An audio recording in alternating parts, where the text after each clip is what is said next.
Thank you. No, I think... Questions? Who's going to invite? I'll go first. All right. Christy Parson.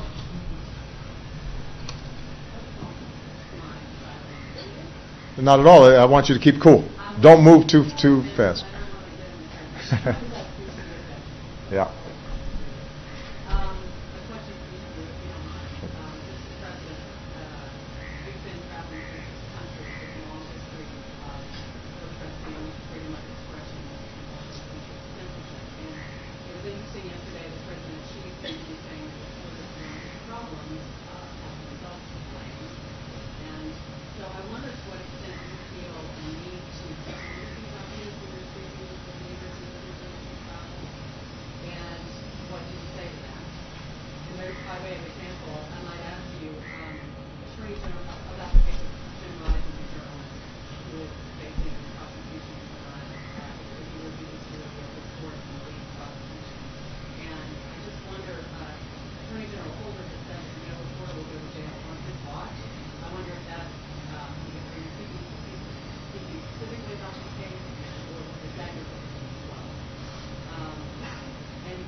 The issue of press freedom is a constant concern in my interactions with the Chinese government.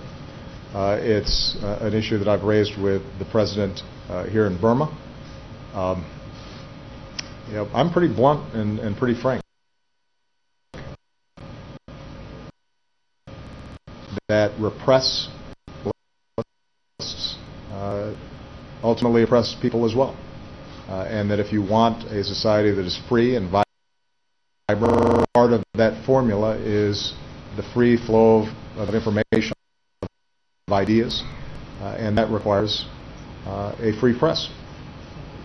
That is part of our tradition. As I explained to President Xi in China, it's in our DNA.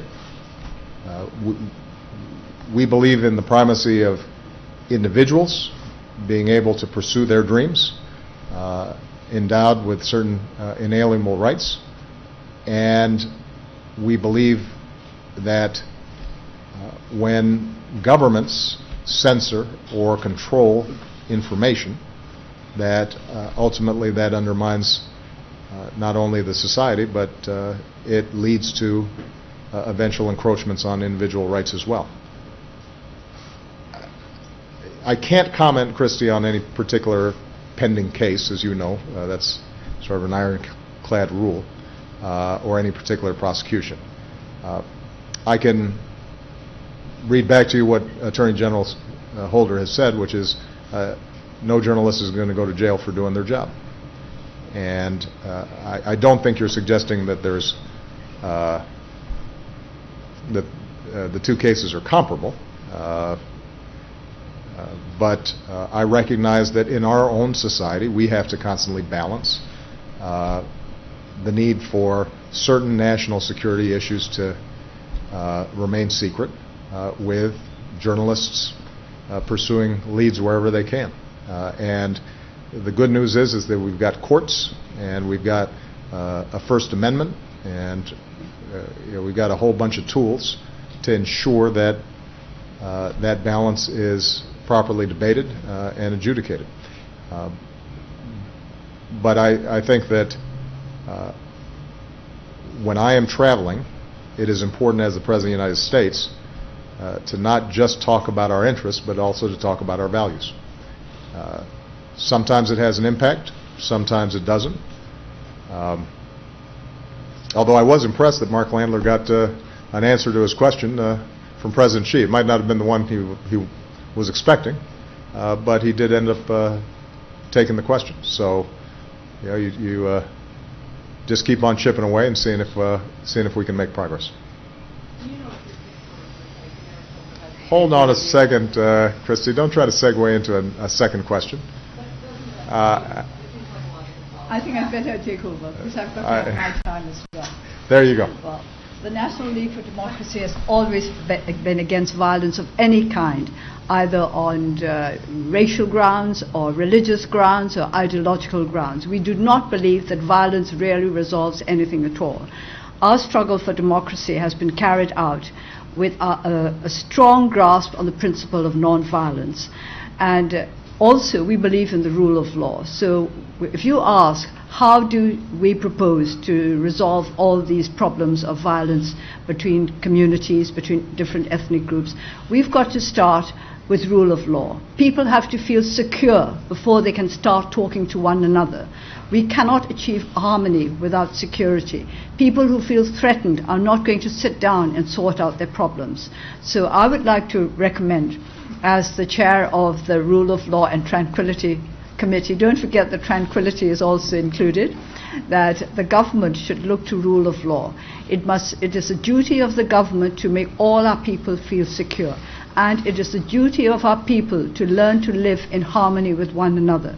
If we want democracy, we have to be prepared to live by the principles of democracy. We have to dare to live according to the principles of democracy. I think we'll get there, but it'll take us some time. But we will remain fully committed to the principle of non-violence. Good. Is there a Burmese journalist on the call? Yodat from the Mizima newspaper. Mr. President, I'd like to know about the Myanmar reforms. You have been talking with the presidents and parliaments, speakers, and also you're going to talk with the civil societies groups and then youths. So my direct question to you is that how have you got any specific agreement with the Myanmar government or President Thein Sein about Myanmar reforms such as constitutional change and peace negotiation, peace process, and also 2015 general election, and also to Aung San Suu Kyi? You have got a 1-hour discussion with the president, and at the current political situation, as you said, it's a bumping situation, bumping state.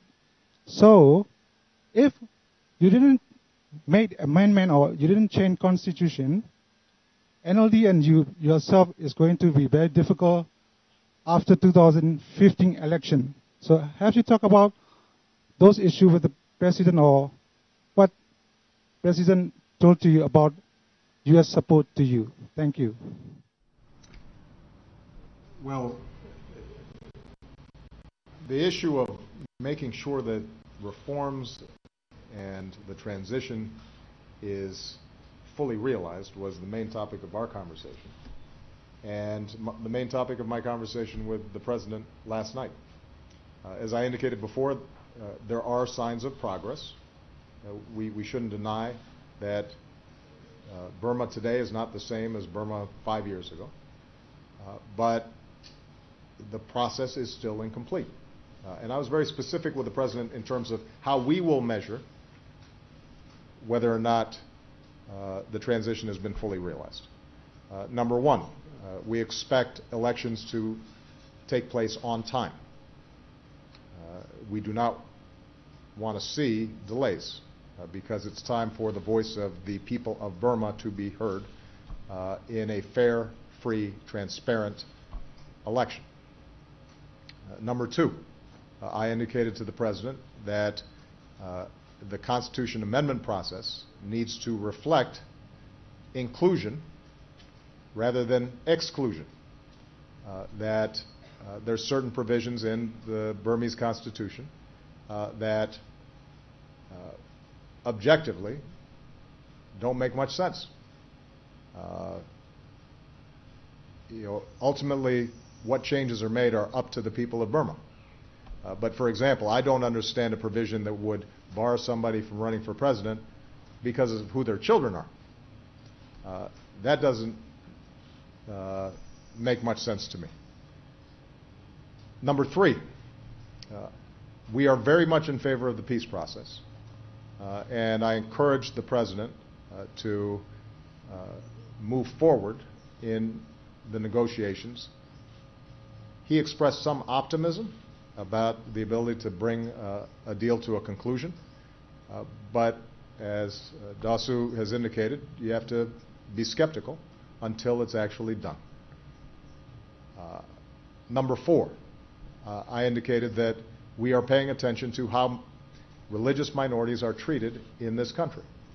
And I recognize the complexities of the situation in Rakhine State. On the other hand, consistent with what Dasu just said, I am a firm believer that any legitimate government has to be based on rule of law and a recognition that all people are equal under the law. And discrimination against the Rohingya or any other religious minority, I think does not express the kind of country that Burma over the long term wants to be. And I know of no successful democracy in which sectarian or religious divisions are allowed to fester, or people of different faiths are treated as second-class citizens. Ultimately, that is destabilizing to a democracy. And finally, I expressed to the President the need to continue to make additional progress on basic issues of freedom and personal security. That journalists can't be jailed simply because they were critical of the government. That arbitrary arrests or individuals being in some fashion abused by government with impunity rather than being respected and treated in accordance with law, that's a test of whether or not a society is moving towards a genuine democratic process.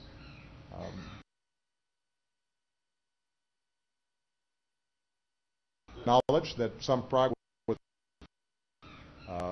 and our position will be to continue to measure what's happening on the ground, to consult with a wide range of groups here in Burma.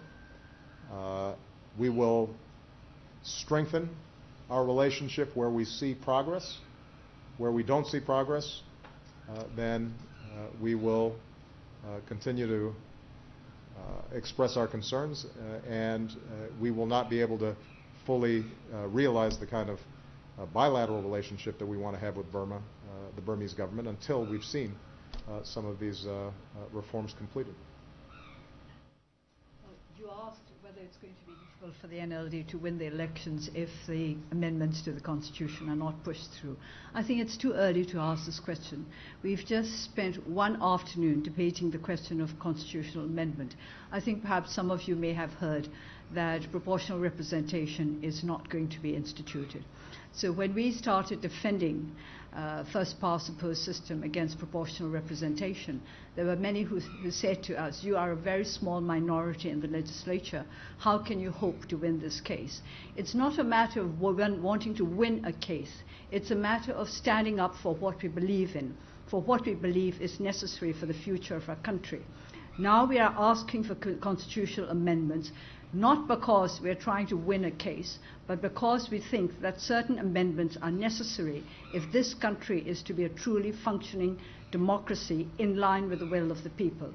Because of that, we will persist in our efforts to have the Constitution amended in the right way and within the frame of the law. I've always put great emphasis on this because I want peace and tranquility in our country. I want our people to learn to live under the rule of law and to support and uphold the importance of the rule of law. So with regard to the Constitution, we know that the people support our wish to amend it in certain ways. And we are prepared to negotiate with those who do not wish to amend the Constitution. I think that's what democracy is all about. We need a culture of negotiated compromise as a foundation for our democratic union. So we would like to, it's not just a matter of debating the case in Parliament and winning brownie points or Boy Scout points or whatever they're called, but it's just a case of standing up for what we think our country needs. And we would like to talk to those who disagree with us, That, again, is what democracy is about. You talk to those who disagree with you. You don't beat them down. You exchange views, and you come to a compromise, a settlement that would be best for the country. I've always said that dialogues and debates are not aimed at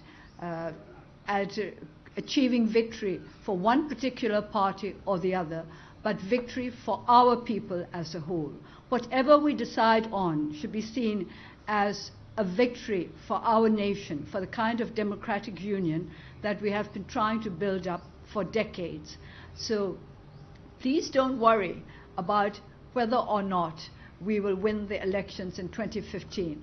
Of course, any party wants to win the elections. I'm sure the President will tell you that. But winning is not everything. It's how you win. I'd rather lose than win in the wrong way. And that is the way I want our party and our people to approach the problems that we have to tackle. That we want to win in the right way. We want to bring the changes of the Constitution about in the right way. We want to build up a strong foundation for national reconciliation, which means reconciliation not just between the different ethnic groups and between different religious groups, but between different idea of military supremacy and the idea of civilian authority over the military, which is the foundation of democracy. So we want to exchange views and to come to an understanding with all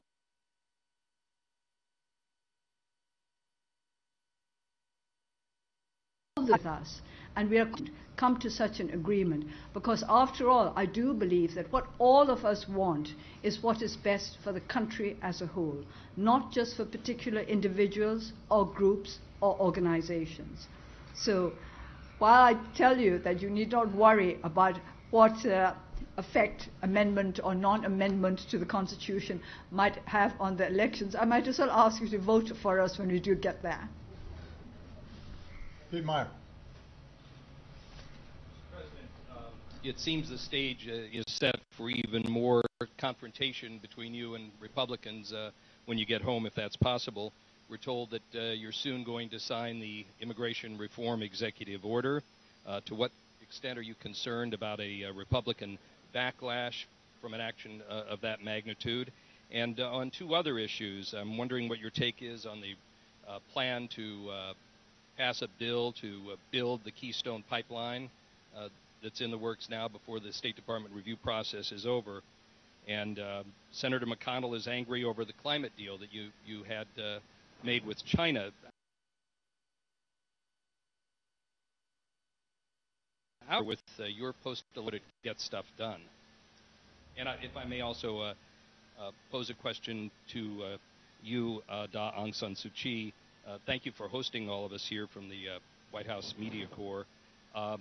As the President mentioned, the constitutional barring of you running in your country's election, what do you think the impact will be from the President's statement that was made here today on his strong opposition to that constitutional wording, and what impact do you think it will have on the government here, and is there anything more that you'd like to see him do? Thank you.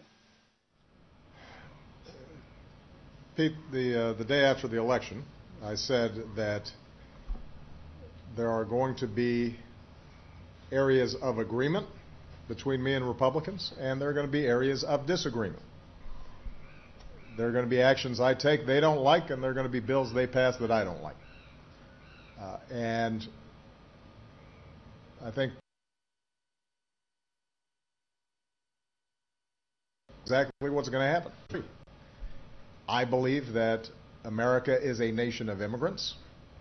Everybody agrees that the system is broken. There has been ample opportunity for Congress to pass a bipartisan immigration bill that would strengthen our borders, improve the legal immigration system, lift millions of people out of the shadows so they are paying taxes and getting right by the law. I gave the House over a year to go ahead and at least give a vote to the Senate bill. They failed to do so. And I indicated to Speaker Boehner several months ago that if, in fact, Congress failed to act, I would use all the lawful authority that I possess to try to make the system work better. And that's going to happen. That's going to happen before the end of the year. But what I've also said to them, and I said this during the lunch with the Speaker and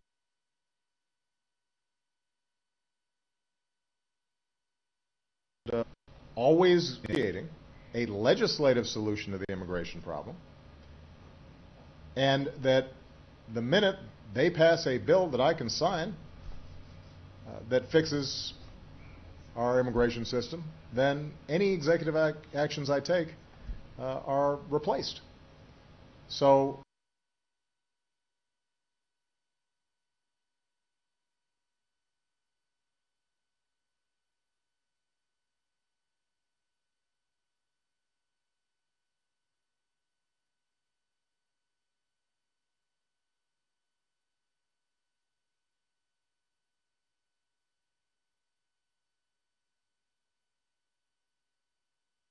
as the chief executive of the U.S. government in charge of enforcing our immigration laws, that they spend some time passing a bill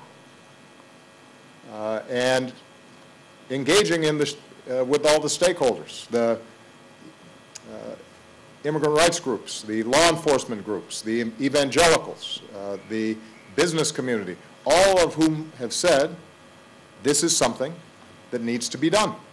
And it's way overdue. And we've been talking about it for 10 years now. And it's been consistently stalled. So with respect to Keystone, I've been clear in the past, Pete, my position hasn't changed, that this is a process that is supposed to be followed. Right now you've got a case pending in Nebraska where the pipeline would run through, in which a state court judge has questioned the plan. And until we know what the route is, I don't think we should circuit that process. I have also noted that as a policy matter, my government believes that we should judge this pipeline based on whether or not it accelerates climate change or whether it helps the American people with their energy costs and their gas prices. And I have to constantly push back against this idea that somehow the Keystone Pipeline is either this massive jobs bill for the United States or is somehow lowering gas prices. Understand what this project is. It is providing the ability of Canada to pump their oil, send it through our land down to the Gulf where it will be sold everywhere else. And it doesn't have an impact on U.S. gas prices. You know what does have an impact on U.S. gas prices is the incredible boom in U.S. oil production and natural gas production that's taken place under my administration.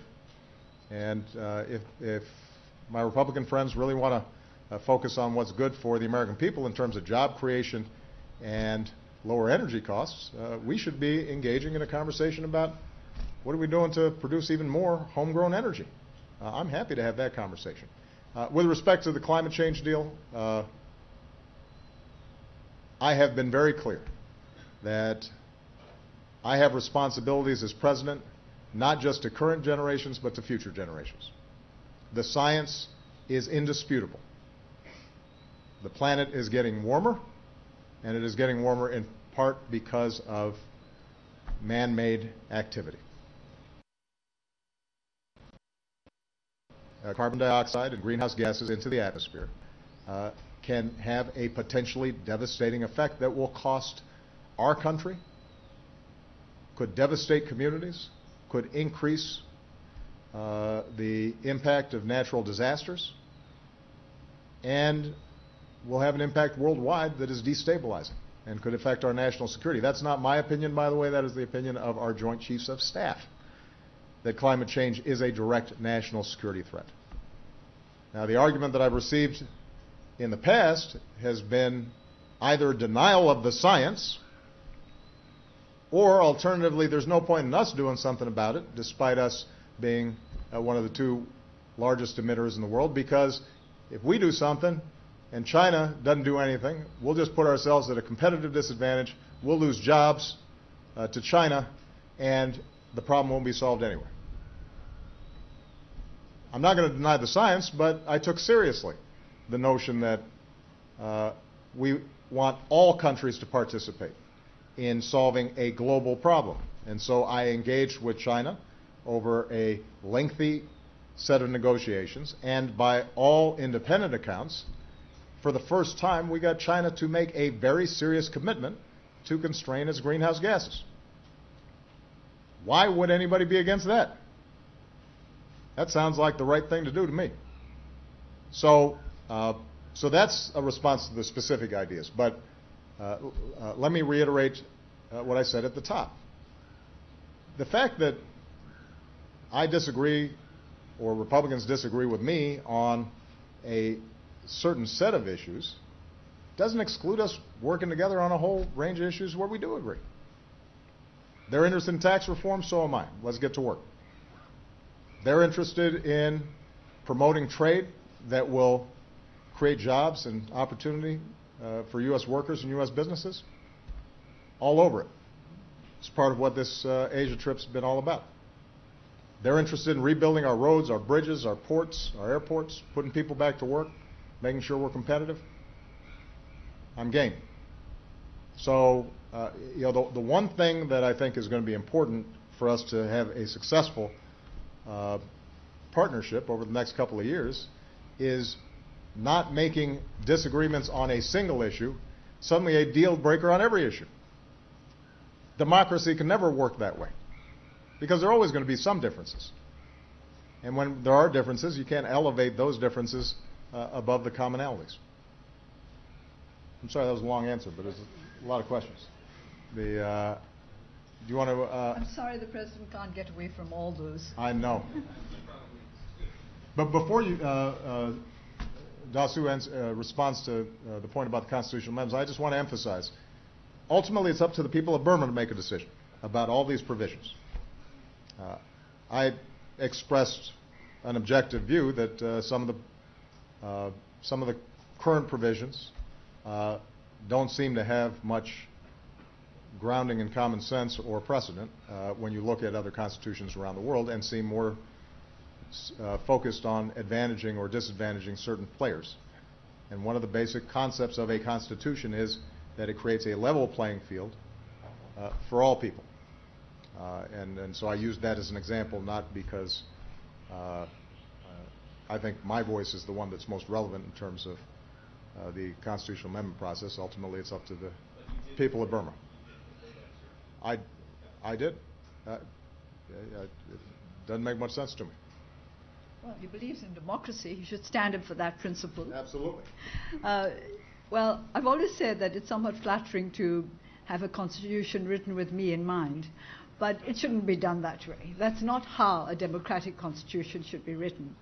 And we object to that clause not because it debars me from the presidency as such, but because it is against the principles of democracy, and also unconstitutional. The Constitution says that all citizens should be treated as equals. And this is discrimination on the grounds of my children's spouses, etc., etc. Now, this is not acceptable.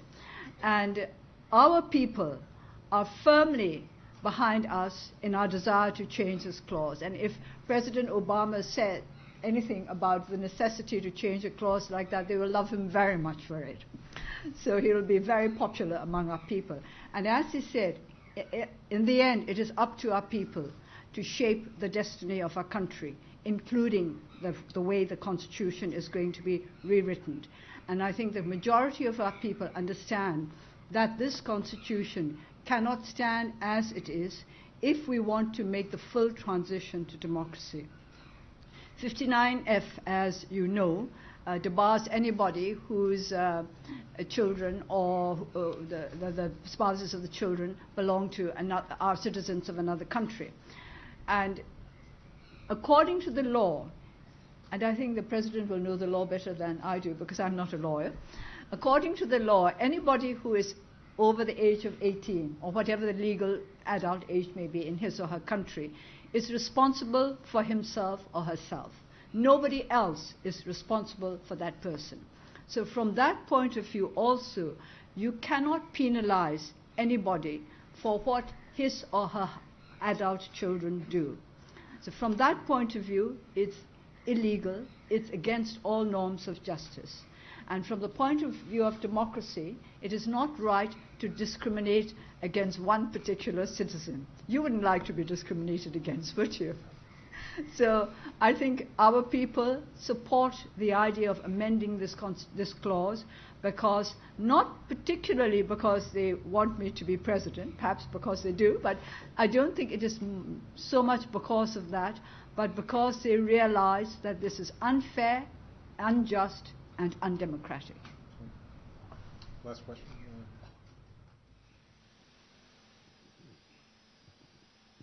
Thank you. I am Tan Sutong from 11 Media from Myanmar. And I wanted to ask the question to Mr. President. The question is, have you discussed about the journalist situation in Myanmar when you met the President Thein Sein last night? Because more journalists than politicians have been arrested, persecuted, and sent to the jail under the President Thein Sein administration.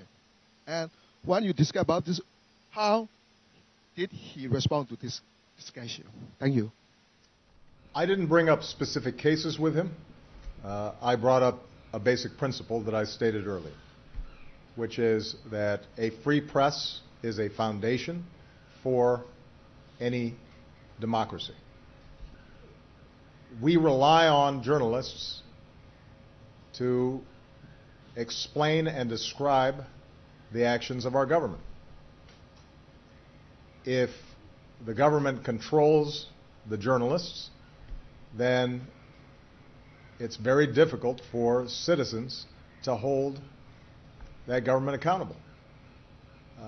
It's a fairly straightforward proposition.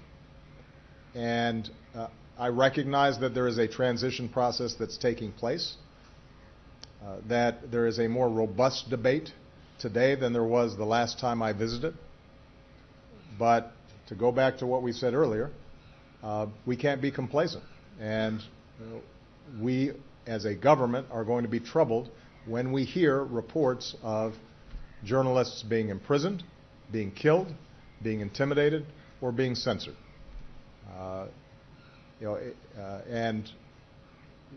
When we engage with this government or any government, and we have evidence that that's taking place, then we're going to raise it. Thank you very much. Thank you. Wonderful.